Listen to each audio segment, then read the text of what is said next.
The world we live in is full of things we don't understand. Being the curious humans that we are, we naturally try and seek these things out. Doing so has led us to remarkable discoveries and inventions that we could never have imagined 100 years ago. We have defeated disease, built to the sky itself, and even created machines that could take us beyond the clouds and into the stars. If our ancestors could see us and what we have created, I'm sure many of them would see us as gods.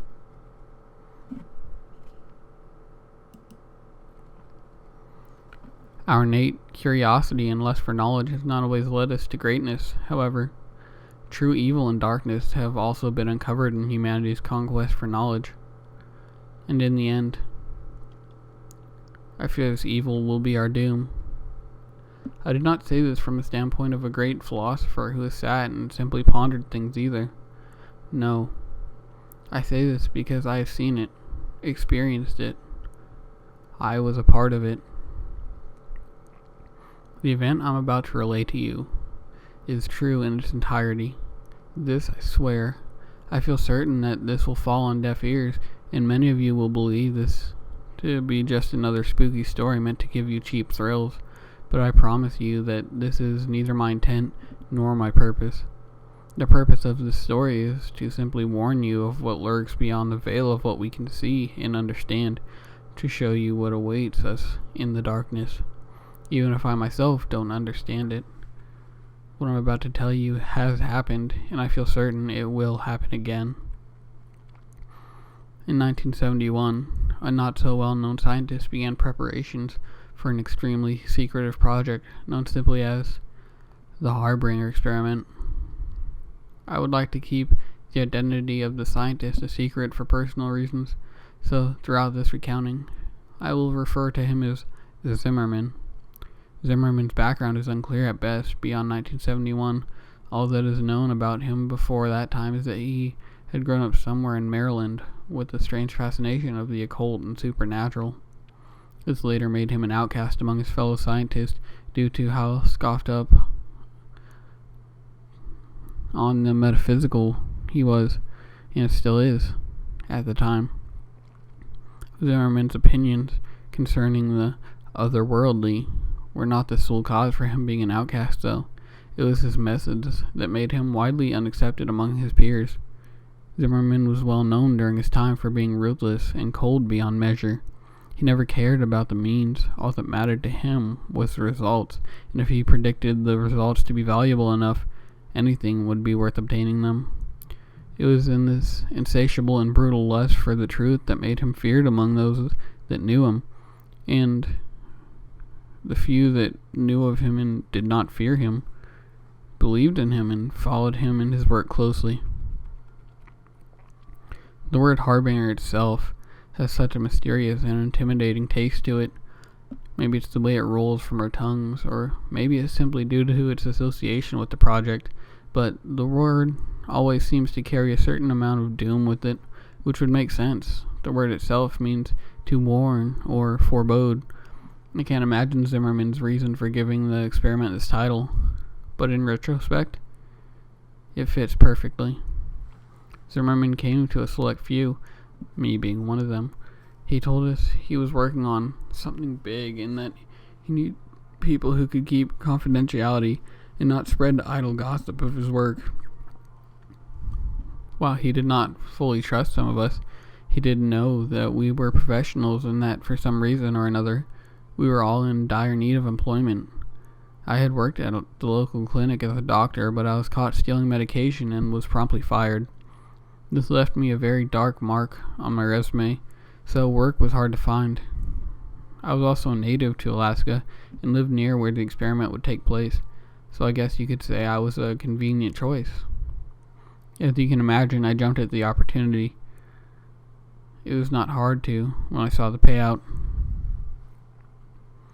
15 of us were hired in total. Some were colleagues of his that had been working with him for a while. Some were maintenance workers, and a few were hired as private security. I was the only medical professional to be hired. It is still a wonder to me how he even attained the funds necessary for the experiment. I would not be wholly surprised if his financing was not entirely legal, but legal or not, I needed the money and he was paying. Looking back, it's a decision I've come to regret. After Zimmerman obtained his money, he used it to buy a relatively large plot of land deep in the frozen wilderness of Alaska, and upon that piece of land, Zimmerman built a concrete structure, not dissimilar to a bunker, in fact. The sole difference being that its goal was to keep any potential damage contained within the structure, rather than keeping it out, as he put it. Most of the structure dug underneath the earth, which had the effect of making the underground complex seem so much smaller than it really was from the outside, as would be expected. There was only one way of entering and leaving the underground structure, and it was via a ladder that led from a small unassuming concrete building on the surface, which I will refer to from now on as the entrance building for convenience, to the network below. After everyone had gone to bed at night, the hatch that contained the ladder would be sealed off with a very large and thick metal lid. Zimmerman was very strict about this. Located not too far away from the entrance of the building was a series of wooden cabins that would serve as the sleeping quarters for the staff Zimmerman had hired. Compared to the entrance building standing on the surface, the underground system was massive. At the center of the complex was the control room. This is where all the facility's electronics and such were linked to. This included security cameras, lights and door controls, consoles, monitors, and computers lined the walls of this large chamber. This is also where the ladder in the entrance building connected to the underground complex. Connected to the control room were 3 doors. One led to a smaller room that served as the infirmary. Another door led to a break room, and the last door led into the hallways. The hallways are where the complex began to feel extremely eerie. They were, for some reason, laid out in an extremely confusing scheme that led in circles and to complete dead ends. These hallways made up a vast majority of the complex, and it would be very easy to get lost in the maze if you were unfamiliar with the complex. But if you knew where you were going, you would find yourself standing before one of 3 8-by-8-foot rooms before long. Each room had a camera hooked up to one of the corners of the room, and all 3 of those cameras were connected to a corresponding monitor in the control room. Cameras were also scattered throughout the hallways so that whoever was watching their corresponding monitor could see anywhere they wanted to, when they wanted to. Thick metal doors stood at the entrance to each of the 3 8-by-8-foot rooms, and in order to open them, you would have to enter a 4-digit code into a panel located near the door. I remember when I first arrived at the complex how badly the hallways frightened me. I've always been claustrophobic, you see, and those hallways were so very narrow. The noise, or more accurately, the lack of noise, was also a tremendous source of fear for me in those bleak, narrow hallways. It was always so unnaturally silent, as if the entire world had stopped moving. It really made you feel like you were trapped down there. Thankfully, though, I only rarely ventured into those hallways, for I was the only medical professional in the facility and had virtually no reason to go into them. In the beginning, I found it so peculiar that Zimmerman would ask for a medical professional like me on a project like this, but by the time it was all over, I understood why. The official purpose of the Harbinger Experiment was to test and observe the effects of extended isolation on the human mind. This is what was listed on reports being sent out, at least, but unbeknownst to all those who were not participating in the project, excluding the subjects. The true purpose was much darker. Like I said before, Zimmerman had always had an obsession with the occult and supernatural. He sought to prove himself to those who did not believe in him. He wanted physical proof that the supernatural was a real phenomenon, and he wanted to be the first one to attain said proof. The true purpose of the Harbinger Experiment was to find proof of the metaphysical, a world we could not see. The thought of doing this was, naturally, a tad bit daunting and even scary, but it was Zimmerman's method of doing so that was truly terrifying. Zimmerman believed that he would be able to open a portal between worlds momentarily, allowing 3 random entities to cross over to our world, and each one of these beings would be trapped within one of the 3 rooms. Zimmerman had the theory that any entity would try and latch on to the nearest living thing that had the capacity for it. He wanted to use this technique to trap a spirit in a physical form by allowing it to enter a living being that had been injected with compound mixture of Zimmerman's creation. In theory, this compound would keep the entity from simply leaving whatever it was attached to. The only way it would be able to leave a host who had been injected with the compound was through death. According to Zimmerman, the host would have to be something living, with a will strong enough to survive the possession. And there's only one known species that possesses the amount of will required for this: humans. Zimmerman had also done something to ensure that the entities would only be able to enter the 3 rooms and that there would only be one entity in each room, though I cannot say I know exactly what he did. In fact, I know next to nothing when it comes to how Zimmerman managed to do what he did. He liked to keep his methodology a secret to use to his most trusted colleagues, most likely due to his paranoia that someone would steal his ideas and take credit for the success of said ideas. If I had known that this was the true purpose before I signed up, I may have reconsidered, but Zimmerman decided not to tell us until we were all gathered at his fortress. Even if any of us wanted to leave, I doubt we would have been allowed to do so. The security team Zimmerman had hired was loyal to him, and the payout. It is not likely that Zimmerman had given them the order to allow anyone to leave. There were 3 different subjects included in the experiment. All were native to Alaska, and each one was lured into the project under the belief that they would be participating in a harmless study of the effect of isolation on the human mind, as I mentioned before, which is why none of the subjects objected when they realized that they would be confined to one of the 3 rooms that I mentioned earlier. The first subject was a young man. He was apparently out of work and desperately needed the money that had been offered for participating in the study. The second was a woman. By looking at her, I could tell she was an addict of some sort. The third and final subject was an older man, a drifter if I had to guess. One thing that they all had in common was that none of them had any family or friends left. In short, no one would miss them, which is why they were chosen for the project. I'm sorry. I wish I could supply more information about the subjects, but all of this has been drawn from memory, and I was given little information on the 3 to begin with. The experiment did not officially begin until 1987, 16 years after its original announcement. I was eager to begin, so I packed up and headed out to the complex as soon as I could. I arrived at the compound a week before the subjects had even signed up, and a whole month before the project even began. I was not the first to arrive by any means. When I got there, Zimmerman, his colleagues, and the security team had already arrived.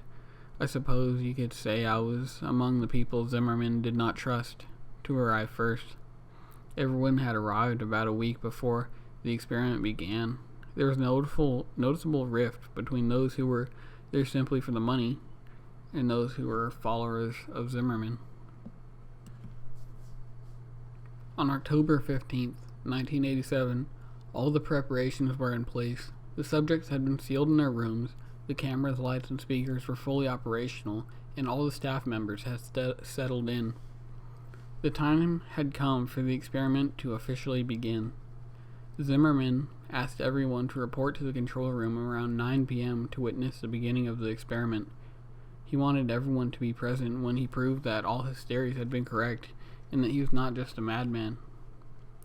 He wanted us all to see the fruits of his labor.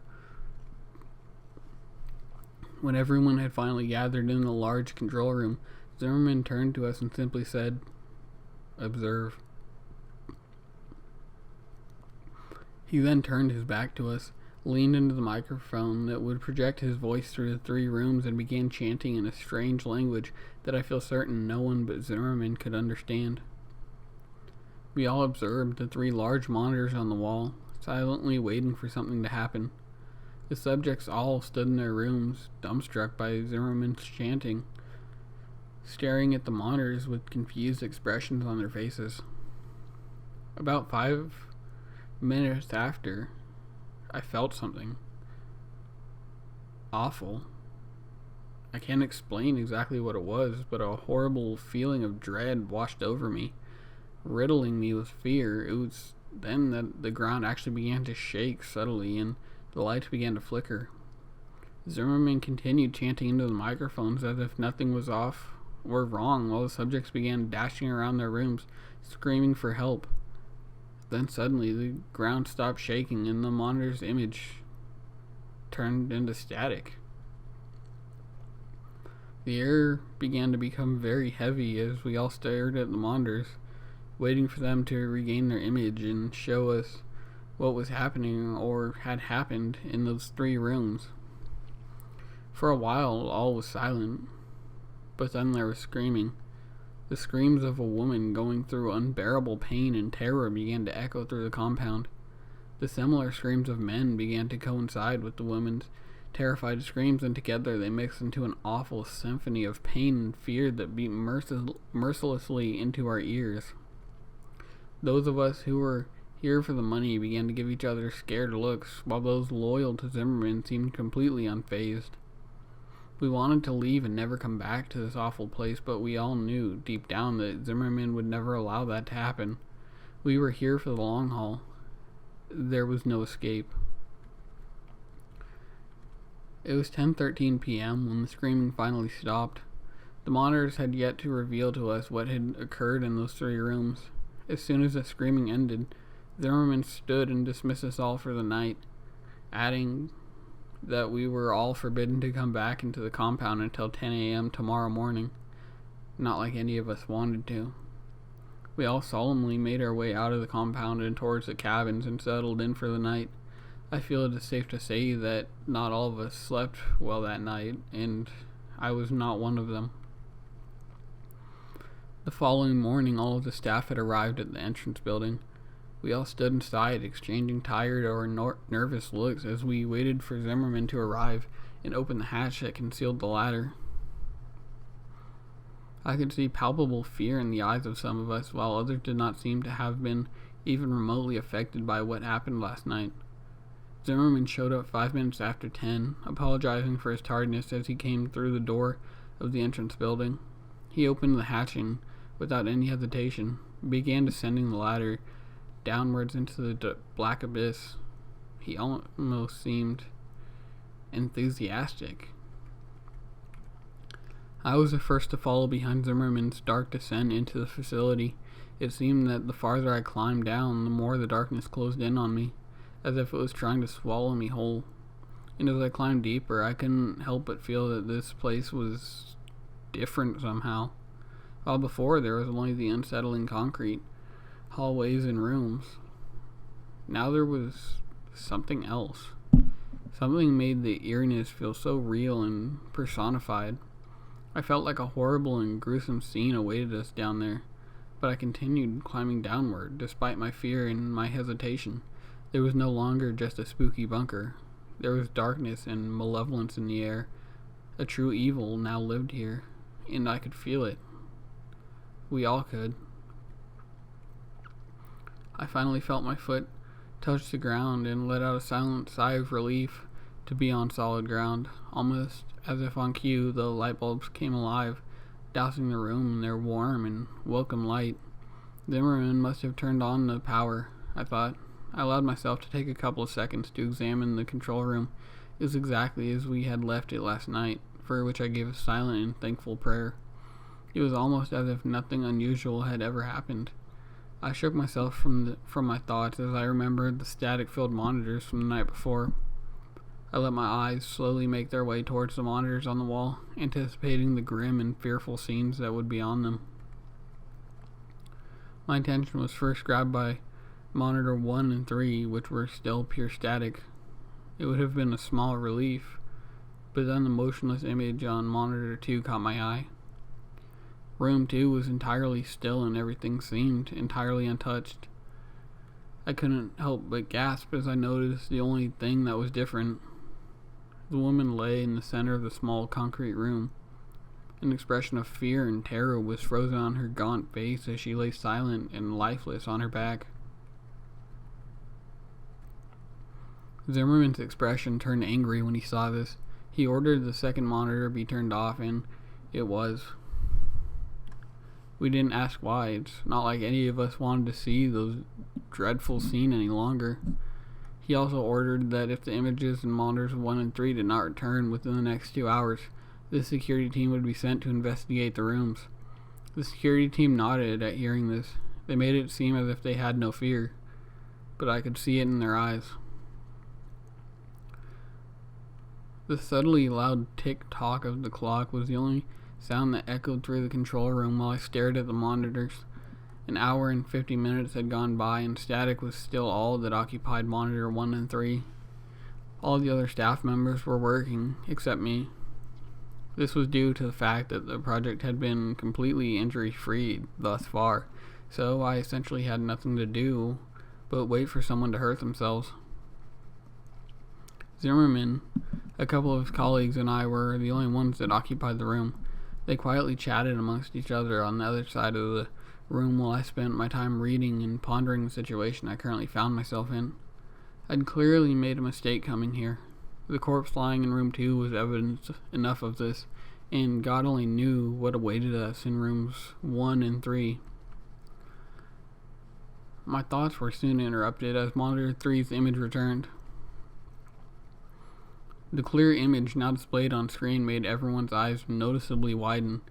What was displayed on the monitor was horrifying. A humanoid thing stood in the center of the room, staring directly at the camera, unmoving. It was wearing the jumpsuit that the subject had been issued, but this was clearly not the same man that had entered the room. What caught my attention first was its eyes. They were solid black and twice the size of normal human eyes.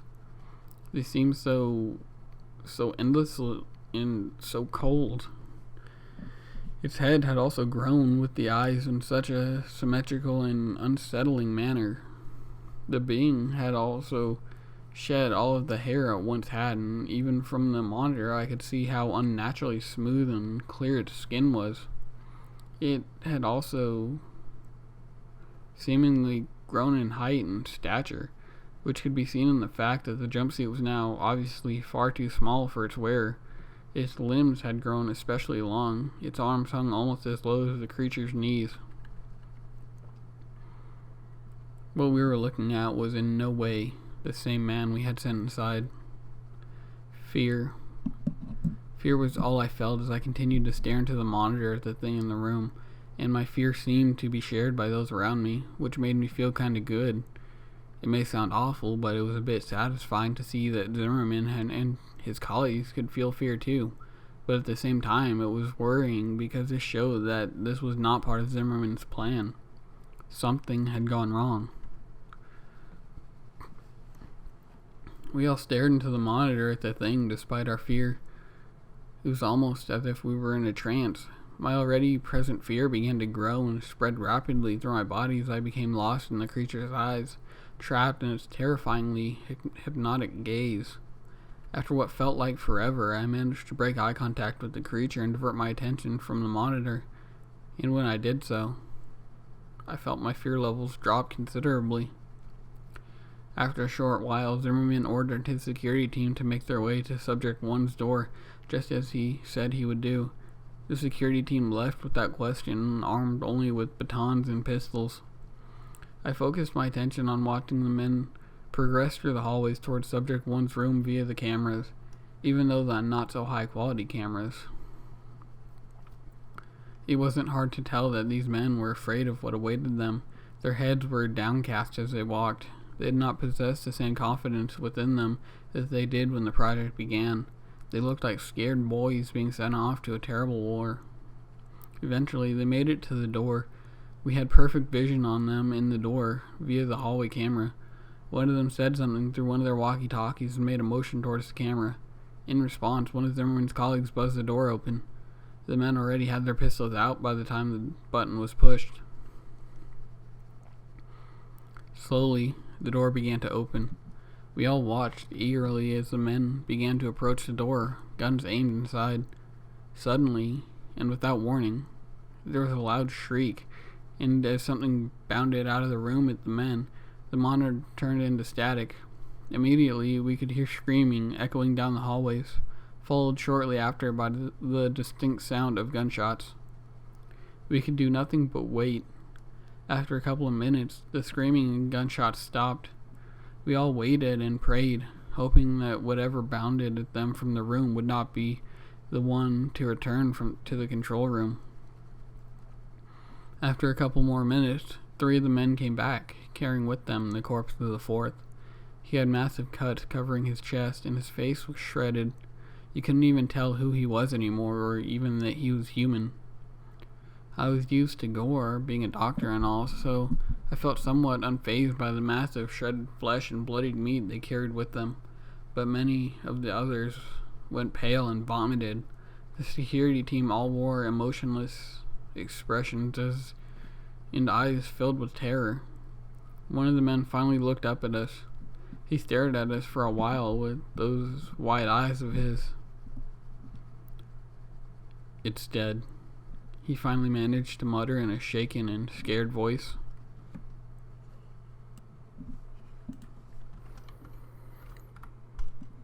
A couple of hours went by. The dead man's name was Frank. He is buried outside in the cold Alaskan ground. 2 of the men were unharmed, physically at least. The 3rd was alive, but only barely. His body was covered in bloody slashes and one of his eyes had been gouged out. I managed to stabilize him, but only just. The other 2 men vaguely explained what happened.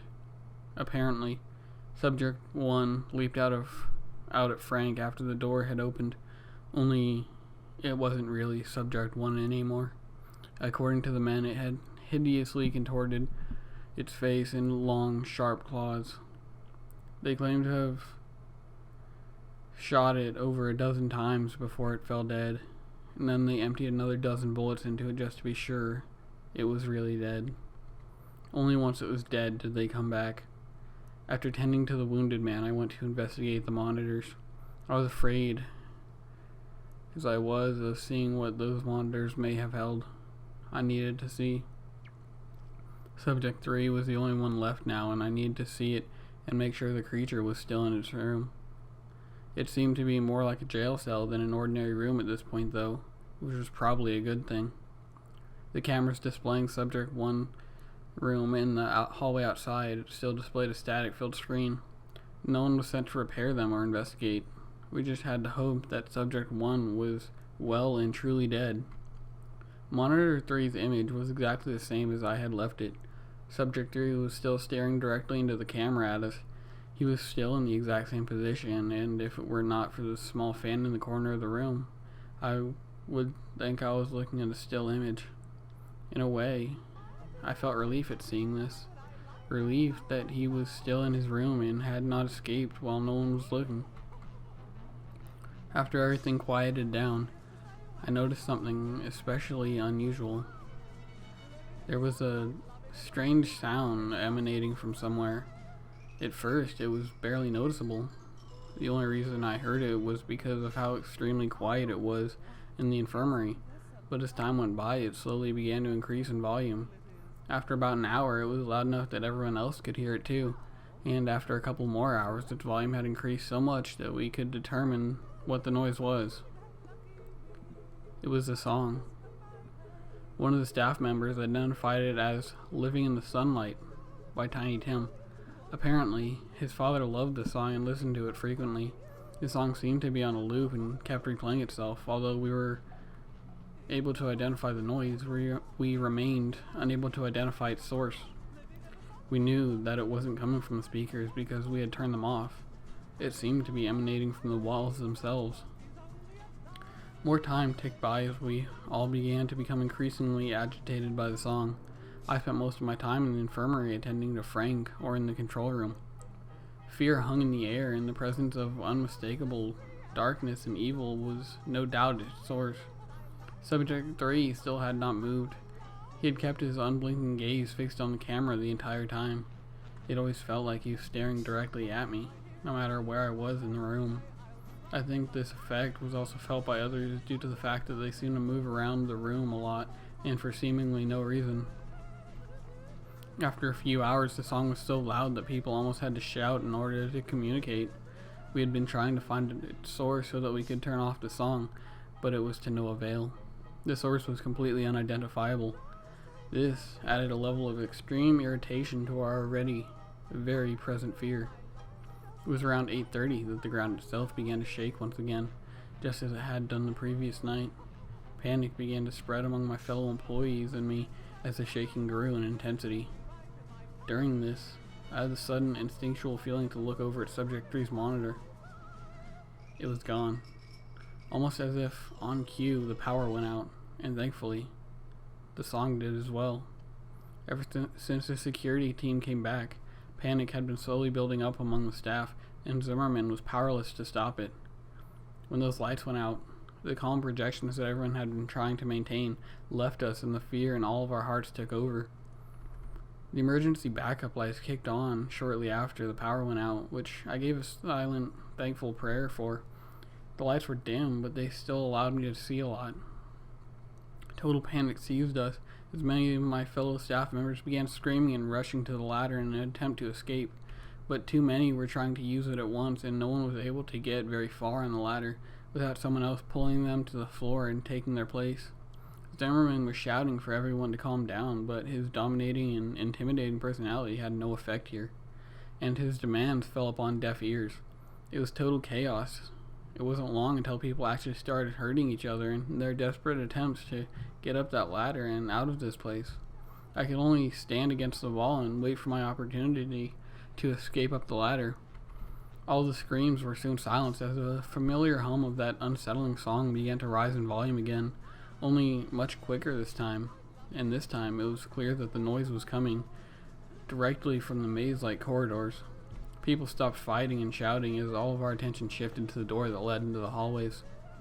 The song quickly got louder than it had ever been before, which forced many of us to cup our ears with hands in an attempt to silence the noise. Then, suddenly, the song just completely stopped. Silence. That was all that filled the room as we all stared at the thick metal door in anticipation of what was coming.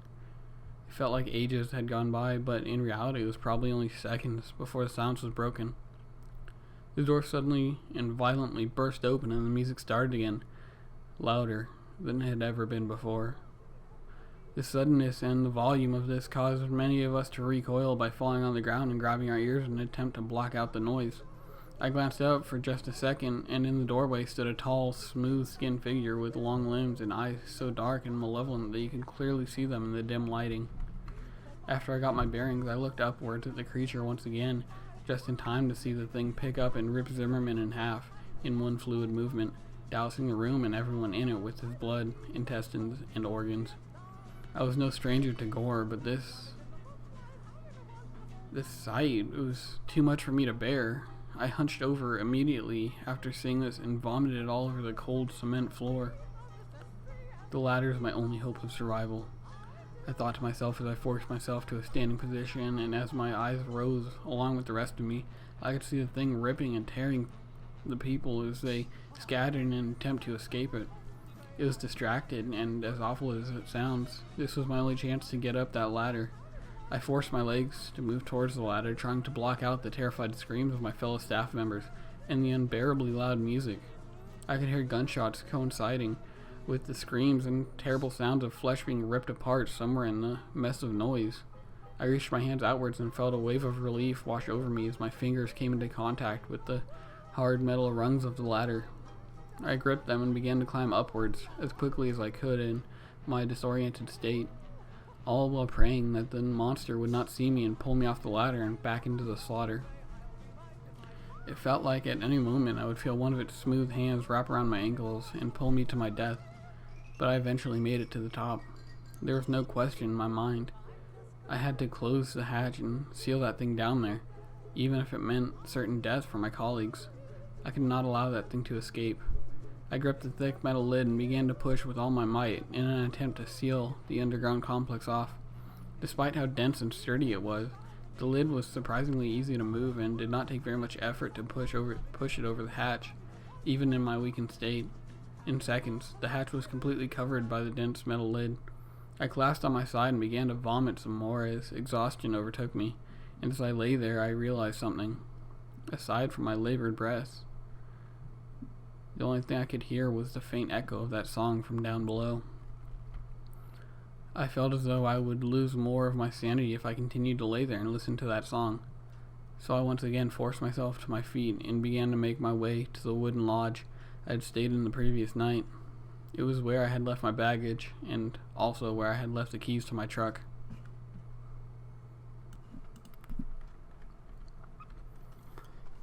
Of the 15 staff members that took part in that forsaken experiment, I am the only one who survived.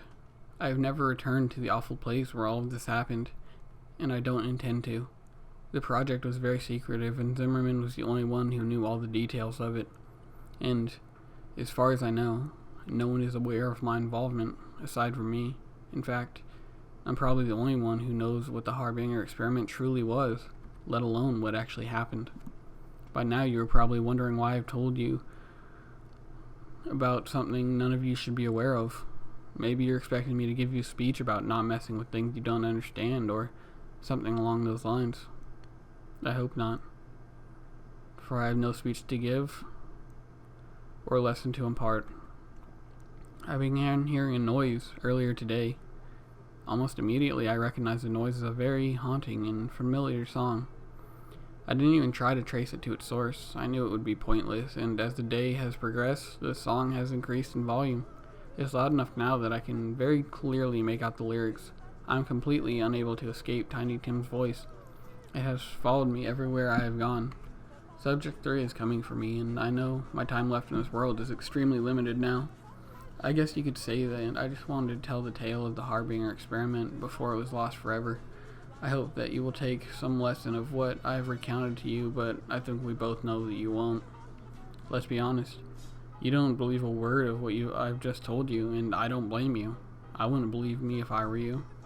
To you, this is nothing more than something to get your cheap thrills from. You're probably mindlessly surfing the internet when you clicked a link and found yourself here, wherever here may be, reading this story.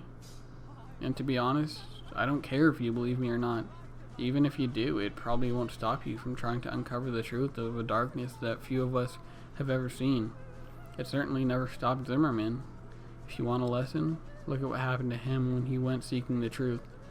I pray that none of you will ever discover this truth. I pray that none of you have ever seen the evil that I have seen. I hope you all get to live in ignorance of what lies beyond the veil of what we can understand. It's here now. I can feel its black eyes burning into me just as I could all those years ago. I am as much to blame as Zimmerman is for the monstrosity that is now free to roam the world, even if I was not the one to create it. I'm sorry. Please forgive me.